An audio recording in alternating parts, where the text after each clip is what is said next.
Every single person who sets out to put themselves together ethically is a net positive to everyone around them. There's no downside to that.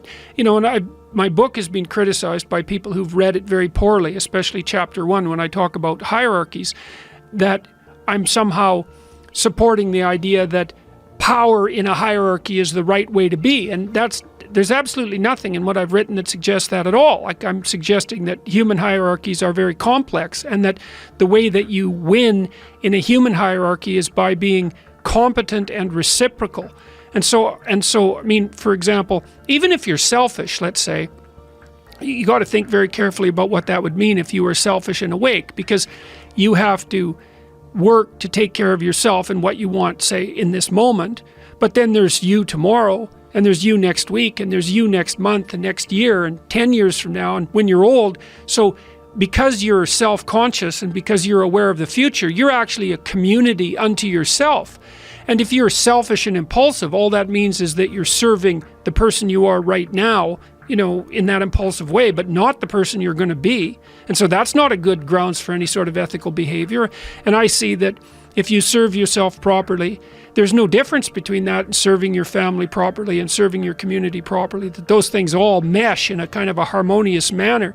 And one of the things that's really been effective in the lecture tour is a discussion about that idea and its relationship between that and meaning and responsibility, because one of the things that strikes the audience as silent constantly, because I'm always listening to them to see, you know, when the attention is maximally focused, is whenever I point out to people that the antidote to the meaninglessness of their life and the suffering and the malevolence that they might be displaying because they're resentful and bitter about how things have turned out, the antidote to that is to take on more responsibility for themselves and for other people, and that's aspirational, which is kind of cool.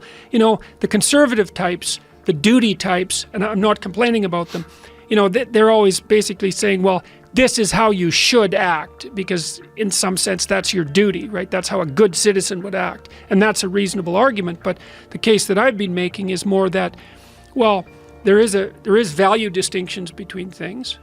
Some things are worth doing and some things aren't, and you can kind of discover what that is for yourself, and then you should aim at the things that are most worth doing. And what you'll find if you watch carefully is that the things that you find worth doing are almost always associated with an increase in responsibility. Because if you think about the people you admire, for example, you spontaneously admire people, and that's a manifestation of the instinct to imitate. Again, people are very imitative. You don't admire people who don't take care of themselves. Like, unless there's something wrong with you, you at least want an admirable person to be accountable for themselves. And then if they've got something left over so they can be accountable for their family, well, then that's a net plus, obviously. That's someone you think is solid. And then maybe they take care of some more people. They have a business, or they're involved in the community in some positive way. You see, well, that's a person whose pattern of being is worth imitating. And that's all associated with responsibility. And it's so interesting because it's as if everybody kind of knows this, but that it hasn't crystallized. It's like, well, you should be responsible because that's what a good citizen is. It's not, no, you should be responsible because you need to have a deep meaning in your life to offset the suffering so you don't get bitter.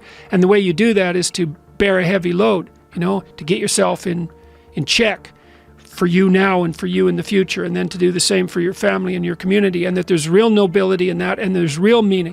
And more, the other thing that I've been suggesting to people, and I also believe this, is that, and I think that the guys that have come to talk to me, especially the ones that have had real rough lives, they really understand this. If you don't get your act together and you let yourself slide, then what kind of moves in to take the place of what you could have been is something that's really not good at all.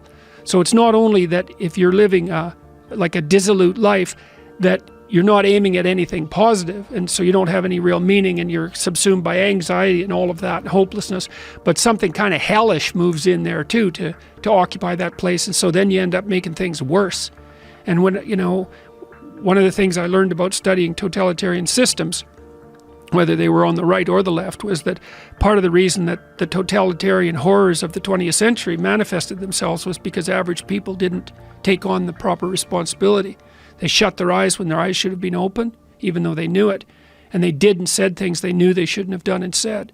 And that was what supported those horrible systems. So, You know, if you don't get your act together, then you leave a little space for hell. And I really believe that. So I figured something out that I thought I'd tell you about. This took me like 30 years to figure out, and I figured it out on this tour. So there's this old idea, you know, that you have to rescue your father from the belly of the whale, right? From some monster that's deep in the abyss. You see that in Pinocchio, for example, but it's a very common idea. And I figured out why that is, I think.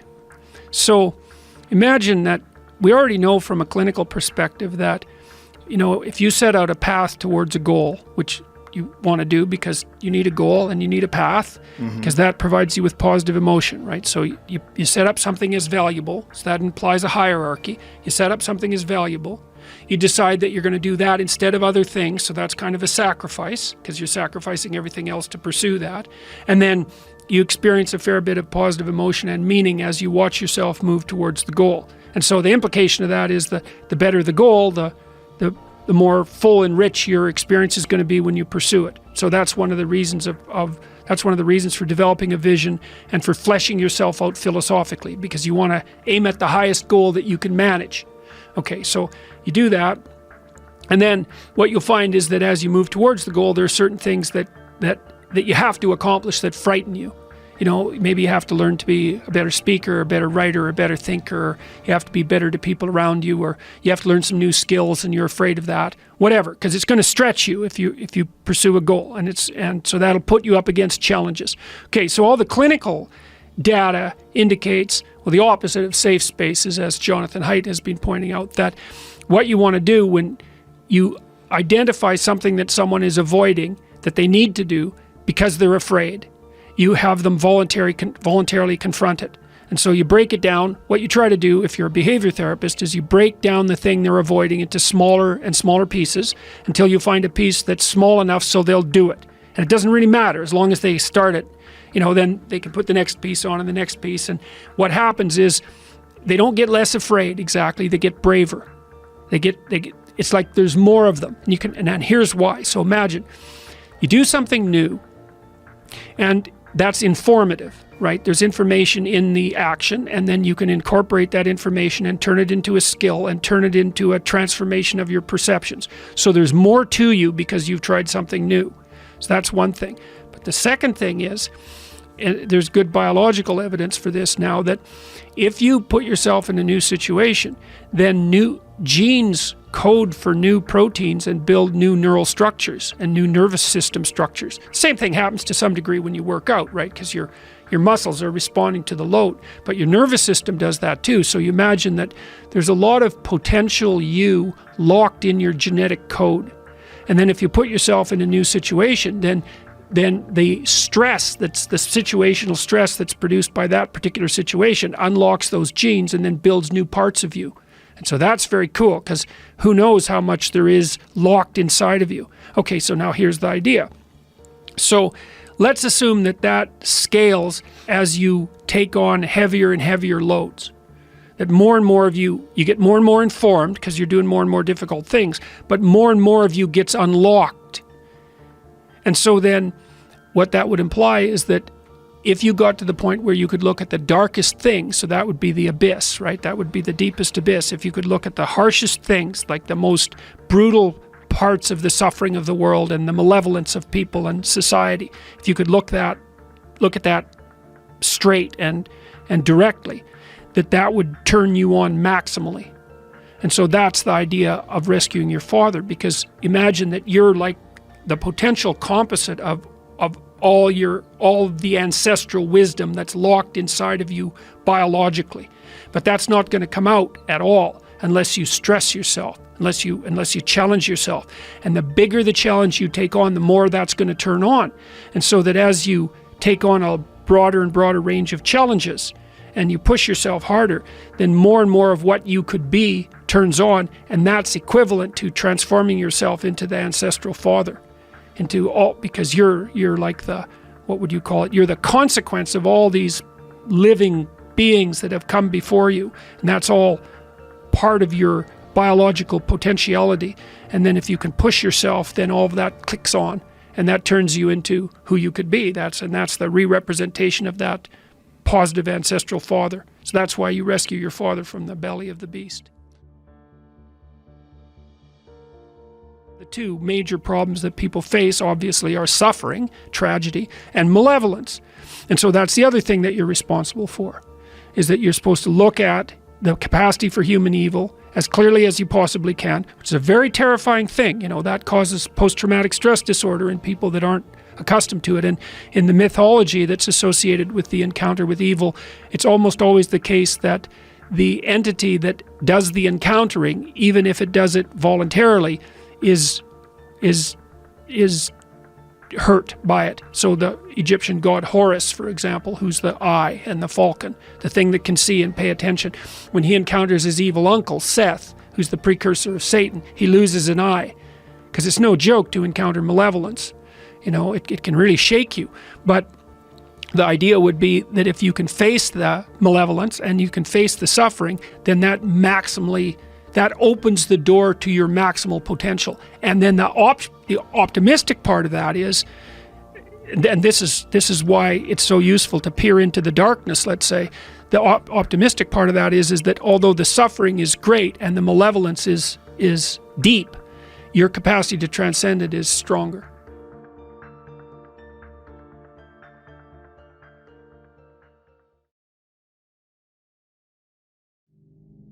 Another thing I've often asked my undergraduate classes is, you know, there's this idea that people have a conscience. And you know what the conscience is.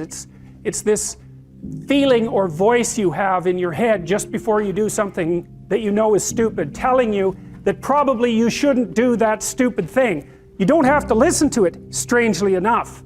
But you go ahead and do it anyways, and then, of course, exactly what the conscience told you was going to happen inevitably happens, so that you feel even stupider about it than you would if it happened by accident. Because you know, I knew this was going to happen, I got a warning it was going to happen, and I went and did it anyways. And the funny thing too is that conscience operates within people, and we really don't understand what the hell that is.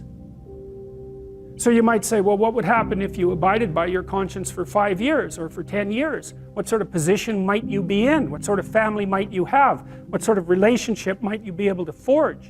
And you can be bloody sure that a relationship that's forged on the basis of who you actually are is going to be a lot stronger and more welcome than one that's forged on the basis of who you aren't. Now, of course, that means that the person you're with has to deal with the full force of you in all your ability and your catastrophe, and that's a very, very difficult thing to negotiate. But if you do negotiate it, well, at least you have something, you have somewhere solid to stand, and you have somewhere to live, you have a real life, and it's a great basis upon which to bring children into the world, for example, because you can have an actual relationship with them instead of torturing them half to death, which is what happens in a tremendously large minority of cases. Well, it's more than that too, because, and this is what I'll close with, and this is why I wanted to introduce Solzhenitsyn's writings to you. You see, because it isn't merely that your fate depends on whether or not you get your act together and to what degree you decide that you're going to live out your own genuine being. It isn't only your fate, it's the fate of everyone that you're networked with. And so, you know, you think, well, there's 7 billion people in the world. We're going to peak at about 9 billion, by the way, and then it'll decline rapidly, but 7 billion people in the world, and who are you? You're just one little dust mote among that 7 billion, and so it really doesn't matter what you do or don't do, but that's simply not the case. It's the wrong model, because you're at the center of a network. You're a node in a network. Of course, that's even more true now that we have social media. You'll know 1,000 people, at least, over the course of your life. And they'll know 1,000 people each, and that puts you one person away from 1 million, and 2 persons away from 1 billion. And so that's how you're connected, and the things you do, they're like dropping a stone in a pond. The ripples move outward, and they affect things in ways that you can't fully comprehend, and it means that the things that you do and that you don't do are far more important than you think.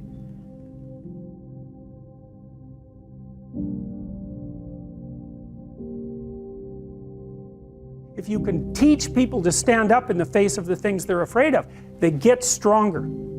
And you don't know what the upper limits to that are, because you might ask yourself, like, if for 10 years, if you didn't avoid doing what you knew you needed to do, by your own definitions, right, within the value structure that you've created to the degree that you've done that, what would you be like? Well, you know, there are remarkable people who come into the world from time to time, and there are people who do find out over decades-long periods what they could be like if they were who they were, if they spoke their being forward. And they get stronger and stronger and stronger, and we don't know the limits to that. We do not know the limits to that. And so you could say, well, in part, perhaps the reason that you're suffering unbearably can be left at your feet, because you're not everything you could be, and you know it. And of course, that's a terrible thing to admit, and it's a terrible thing to consider, but there's real promise in it, right? Because it means that perhaps there's another way that you could look at the world, and another way that you could act in the world, so what it would reflect back to you would be much better than what it reflects back to you now. And then the second part of that is, well, imagine that many people did that, because we've done a lot as human beings. We've done a lot of remarkable things, and I've told you already, I think before, that today, for example, about 250,000 people will be lifted out of abject poverty, and about 300,000 people attached to the electrical power grid. We're lifting people out of poverty collectively at a faster rate that's ever occurred in the history of humankind by a huge margin. And that's been going on unbelievably quickly since the year 2000. The UN had planned to have poverty between 2000 and 2015, and it was accomplished by 2013. So there's inequality developing in many places, and you hear lots of political agitation about that. But overall, the tide is lifting everyone up, and that's a great thing. And we have no idea how fast we could multiply that if people got their act together and really aimed at it.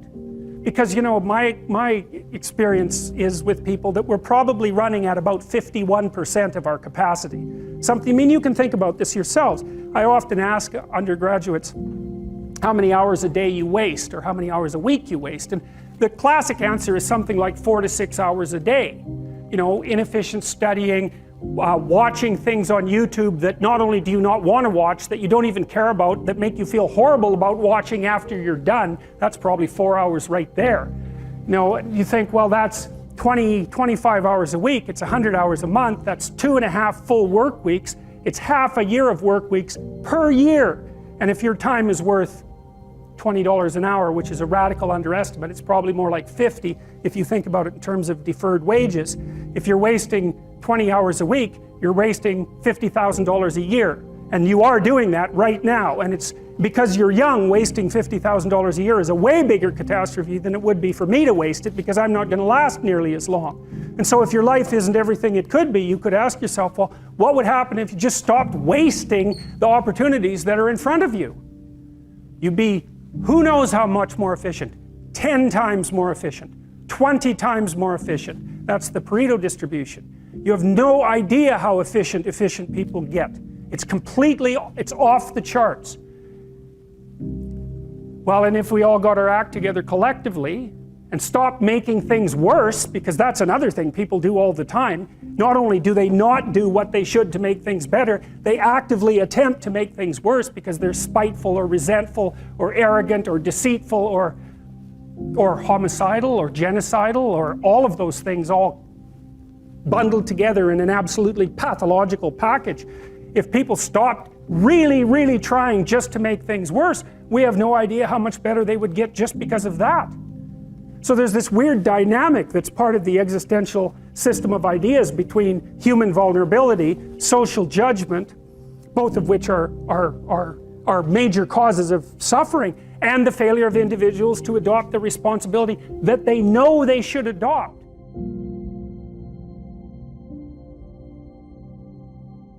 And so if you act that way, of course, the terror of realizing that is that it actually starts to matter what you do. And you might say, well, that's better than living a meaningless existence. It's better for it to matter. But I mean, if you really asked yourself, would you be so sure if you had the choice?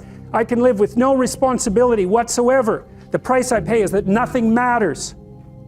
Or I can reverse it and everything matters. But I have to take the responsibility that's associated with that.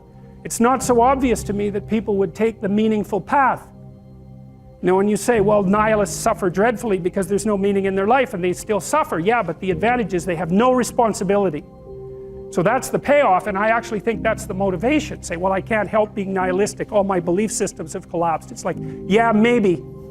Maybe you've just allowed them to collapse because it's a hell of a lot easier than acting them out. And the price you pay is some meaningless suffering, but you can always whine about that and people will feel sorry for you, and you have the option of taking the pathway of the martyr, so that's a pretty good deal, all things considered.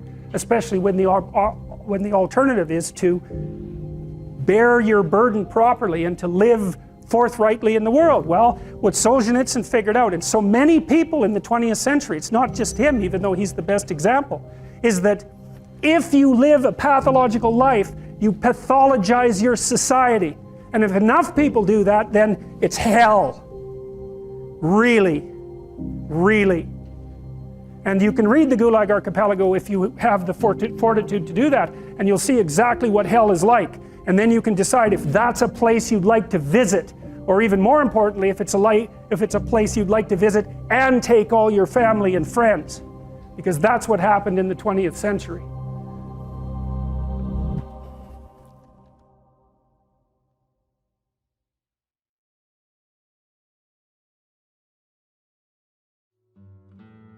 You know, we don't live that long, right? And we're really complicated. And it's not easy to learn how to be a person. You know, I mean, it takes you like 40 years before you can learn to be a person enough so that you can get out of your mother's basement.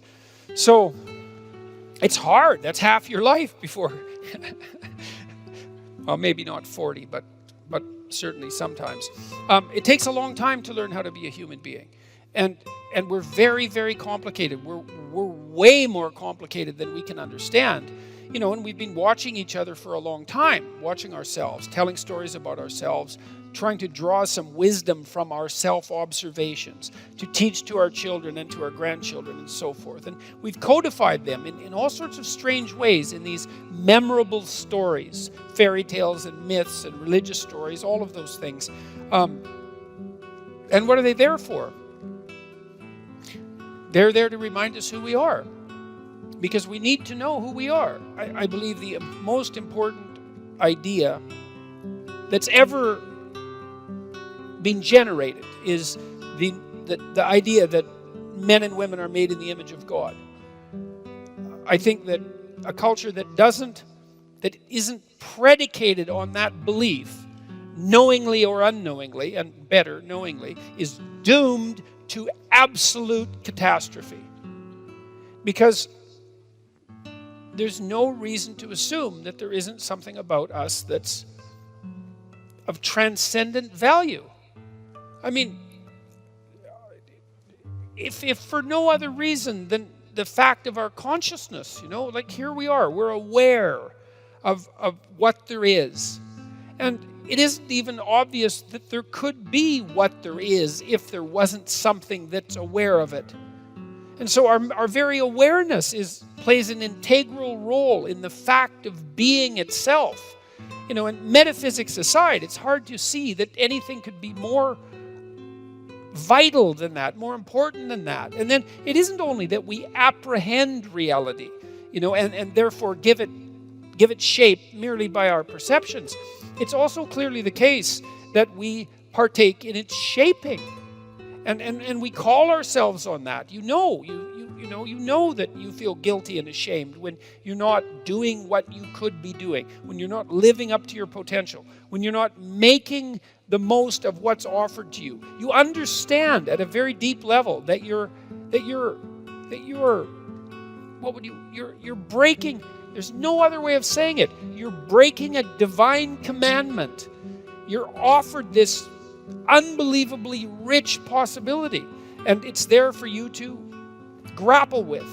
And you say, well, I don't believe in such things, that in the divinity of humanity, or in divinity itself, or in the divine for that matter. But you can't fool yourself with that kind of argumentation. It doesn't stop you from feeling guilty and ashamed and worthless and disappointed and frustrated and angry and vengeful at the fact that you're wasting your life and you're noticing it, and that you're making yourself much less than you could be, and that you're making things around you worse for everyone else. And like, perhaps there's a psychopath or two in the audience who just doesn't give a damn and who is focused only on instantaneous gratification for their most primordial impulses this moment, right? But it's not a sustainable mode of being, and it's very rare.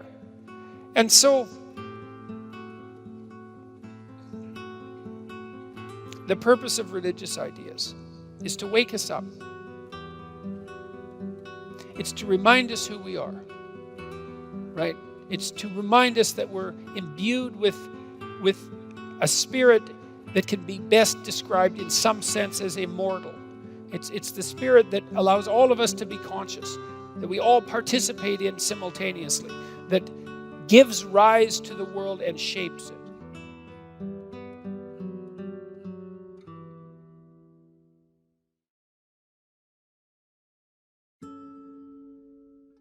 In order to have any positive meaning in your life, you have to have identified a goal, and you have to be working towards it. And there is a technical reason for that. And the technical reason, as far as I can tell, is that the circuitry that produces the kind of positive emotion that people really like is only activated when you notice that when you're proceeding towards a goal that you value.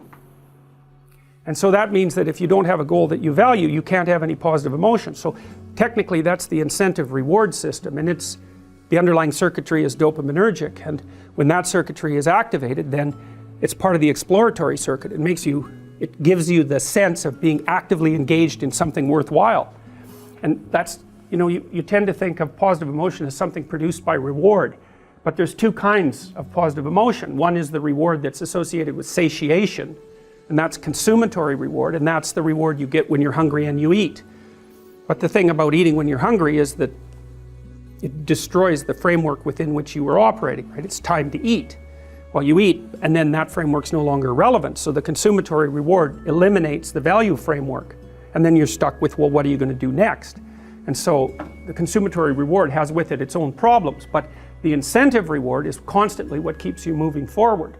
And incentive reward, because it's dopaminergic, also is analgesic, literally analgesic. So if you're in pain, you take opiates, and that will cut the pain, but so will psychomotor stimulants like cocaine or amphetamines. And so it's literally the case that if you're engaged in something that's engaging and you're working towards a goal, that you're going to feel less pain. And you can see this happening with athletes who, they'll break their thumb or something, or maybe sometimes even their ankle, and they'll keep playing the game. Of course, afterwards they're suffering like mad, but the fact that they're so filled with goal-directed enthusiasm means that, well, the pain systems are in some sense shut off. So that's an interesting thing, because what it suggests, then you could imagine, I might say, well, how happy are you that you've made a certain amount of progress? And if you think about it, what you'd say is, well, it depends on how much progress and in relationship to what. So hypothetically, you're going to be happier if you've made quite a bit of progress towards a really important goal. And then you have to think through what it means for a goal to be really important, because that's not obvious. Now, you could say, you're in this class and you're listening to some information, and maybe there's two reasons for that. You might find the information interesting per se, but let's forget about that for a minute. You need to listen to the information so that you can do well on the assignments, so that you can do well in the class. You need to do well in your classes so that you can finish up your degree. You need to finish up your degree so that you can find your place in the world. You need to do that so that you're financially stable, and maybe you can start a family and have a life, and that's all part of being a good person, something like that. And so that's a hierarchy of goals, and you might say that being a good person would be the thing, however vaguely thought through, that's at the top of that hierarchy.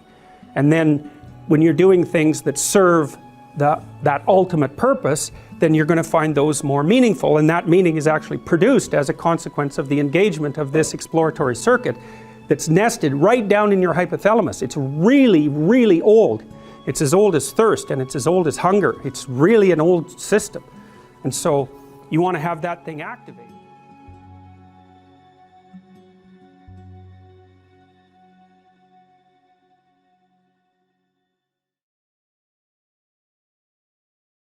You speak frequently in your lectures about, I guess, the war between good and evil, or the struggle of life really is a struggle between good and evil being at the core of a conscious, lived existence. And I guess on that note, if you were 100% certain that there was no afterlife, would you still be able to preach that there's a positive meaning in life?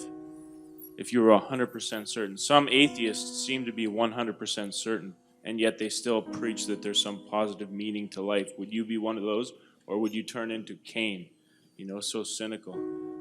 I think that, well, as far as I'm concerned, one of the things I learned from studying 20th century history is that, like, even if you take the most cynical of ideas, let's say that life is irredeemable suffering and perhaps isn't even justified because of that, it still seems to me that you have an ethical duty, let's say, to live in a manner that reduces that to the degree that that's possible.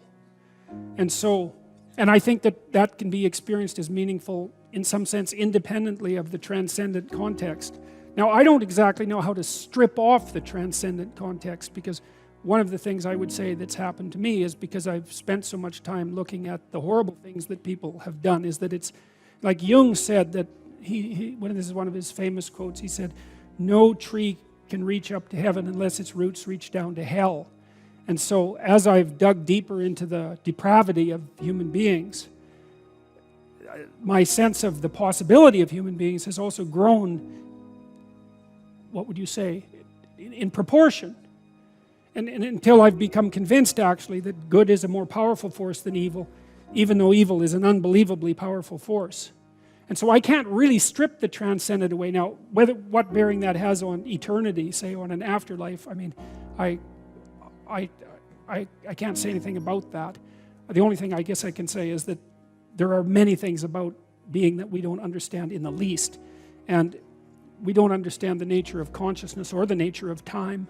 So I wouldn't despair about that. But yes, I think that life can still be meaningful without there being a necessity of an afterlife.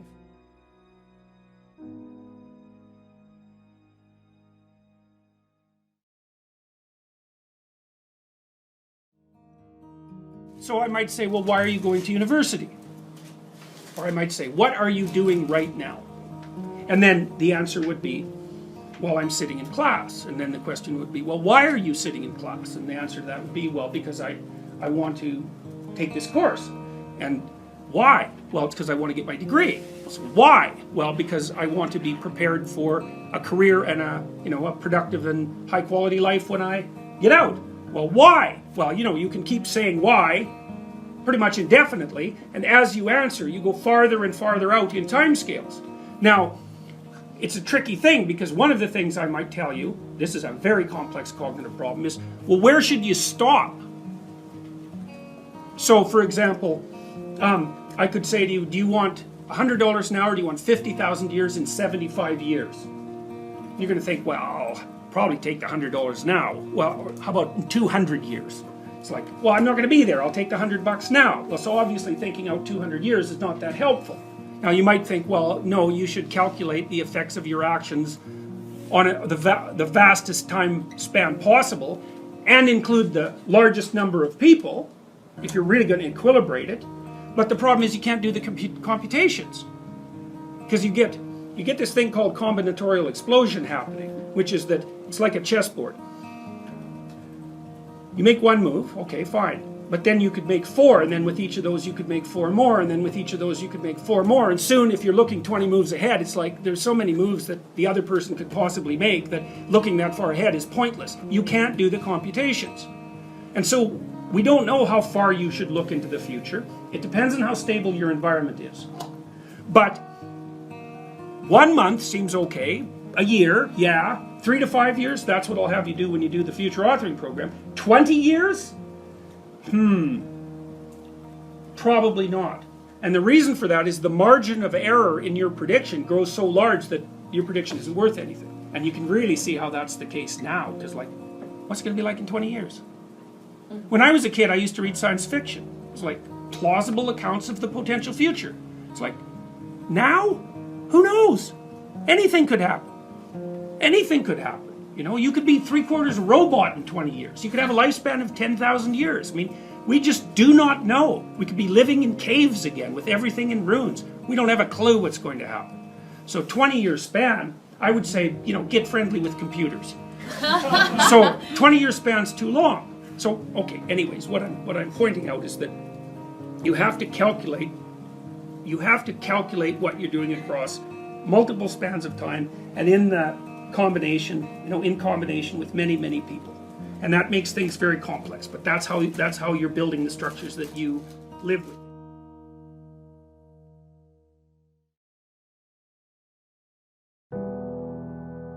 There's this thing that exists, this multi-headed snake, and it's got this infinity problem. It's everywhere. That's that little circle down there. And the problem is, well, what do you do with it? You cut off one head, 7 more grow. That's the eternal problem of life. And the problem is, there is the category of problems in life, and it ain't going anywhere. And so the question is, can you deal with the whole category at the same time? That's the thing. That's how to be in the world, is to deal with that category all at the same time. And so how did human beings, what did they come up with as a solution? And that's so cool too, because the solution they come up with not only was the heroism that allows you to approach what you're terrified by and what you find offensive and to learn from it, but also the idea of sacrifice, and that was played out by cultures everywhere, including human sacrifice. And you think, what the hell was up with those crazy bastards so long ago? They were sacrificing to gods all the time. What kind of clueless behavior was that? Burn something and please God. Burn something valuable and please God. It's like, what was with them? What were they thinking? Well, they weren't stupid, those people. If they were stupid, we wouldn't be here. They were not stupid, and believe me, they lived under a lot harsher conditions than we do. So those were some tough people, man. You know, back then you'd last about 15 minutes, and so you don't want to be thinking of your ancestors as stupid. Like, there's no real evidence that we're much different cognitively than we were 150,000 years ago. So anyways, sacrifice, what does that mean, sacrifice? Well, it's a discovery, man. It's the discovery of the future.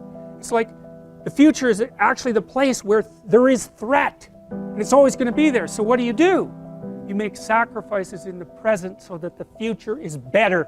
Right. Everyone does that. That's what you're doing right now. That's what you're doing here. That's what your parents are doing when they pay money to send you to university. They think, you can bargain with reality. It's amazing. You can bargain with reality. You can forestall gratification now, and it'll pay off at a place and time that doesn't even exist yet.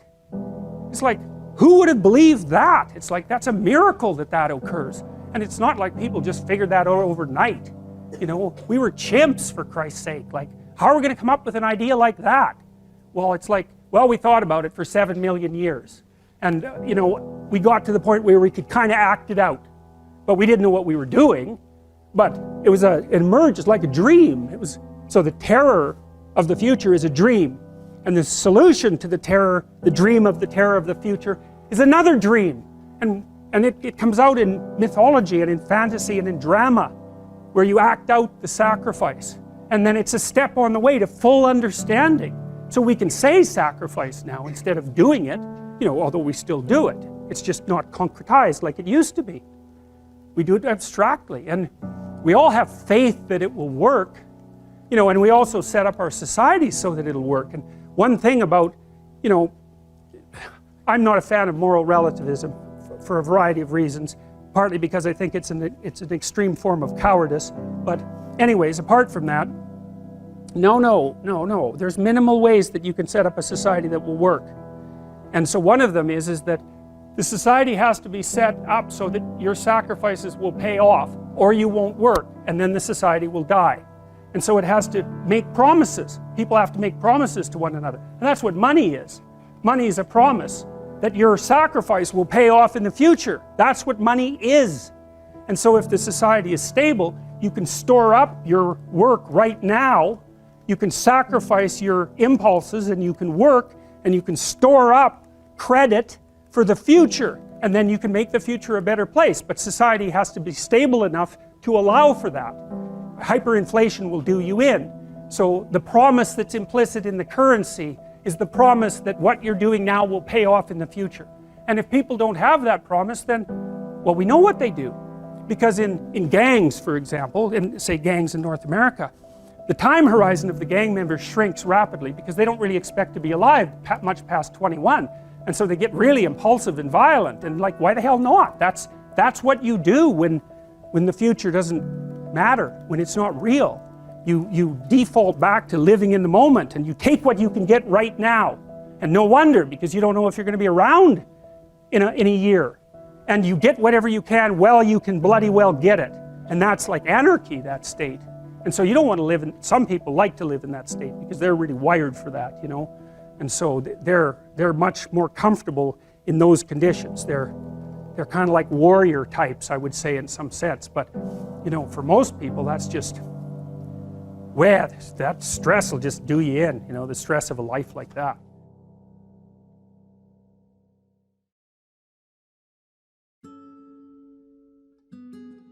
How hard should you work? Well, that's a really difficult question. If you're going to die tomorrow, and then you probably shouldn't work very hard today at all. So one thing you might say is that the degree to which you should work hard is dependent on your assumptions about the stability of the future. We actually know this to be true because if you put people in wildly uncertain circumstances, they discount the future, which is exactly what you should do, right? It only makes sense to store up goods for future consumption if the future is likely to be very similar to the past and the present. You need a stable society for that. And conscientiousness only works in a stable society, because all you do otherwise, if you're piling up goods, which is kind of what conscientious people do, is leaving them there for the criminals to take, or waiting for the next chaotic upheaval to wipe out everything that you've stored. And so even conscientiousness is a kind of guess. Hard-working people say, well, you know, sacrifice the present for the future. That's great, as long as the future is going to be there and you can predict it. But if it's not going to be there and it's unpredictable, then the right response is take what you can take right now while the getting's good. Now, you know, obviously there are troubles with that too, and I'm speaking, you know, I'm offering rough rules of thumb, but I'm trying to provide you with some indication of how and why these difference in value structures exist, because they're applicable in different environments. You know, sometimes in a dangerous social environment, it's not obvious that being an extroverted person is a good idea, because extroverted people, they stand out, especially if they're extroverted and creative, right? Because not only are they noisy and dominant and assertive, they're also colorful and flamboyant and provocative. Well, that's great if you're in a society that rewards that sort of thing, but if you have, you know, if you're ruled by an authoritarian king who wants absolutely no threat whatsoever to his stability ever, then dressing in gray and shutting the hell up is a really good survival tactic.